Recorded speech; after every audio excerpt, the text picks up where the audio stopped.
It isn't just a question of what Riyadh gets, it's a question of what Washington loses.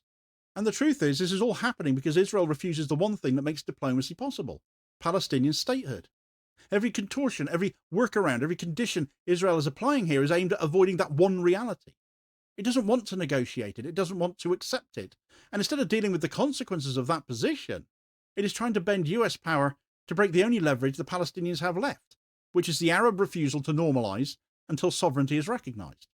And the fact the United States is going along with it tells you everything about the hierarchy inside this so-called alliance. The US provides the weapons, Israel decides who gets them, and Saudi Arabia is expected to take whatever terms fall out of that arrangement.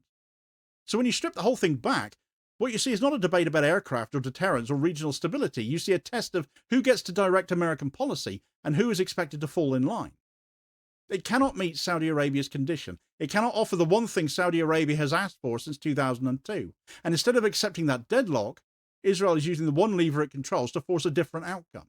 It isn't negotiation, it's pressure, it's conditionality. And it's a reminder that in the Middle East, the United States may have the aircraft, but Israel holds the switch.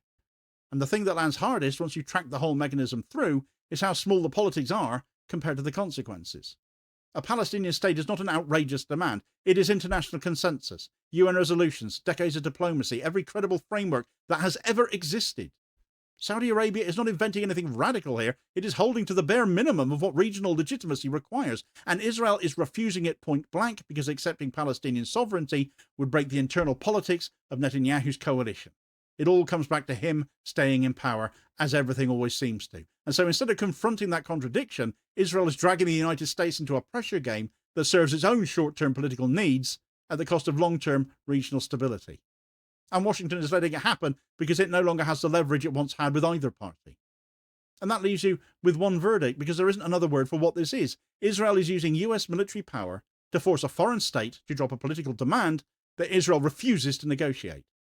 That is coercive leverage, and when the leverage is tied to abandoning Palestinian statehood, the politics becomes ever clearer. This isn't normalization. It's an attempt to remove the Palestinians from their own future by bribing and pressuring the last major Arab state that still refuses to cut them out. And the United States, by letting its own aircraft be used as a currency of that pressure, has shown you exactly where the centre of gravity sits inside its own foreign policy. It's not in Washington. It's in the one place it got to decide who gets the F-35 before the conversation even started.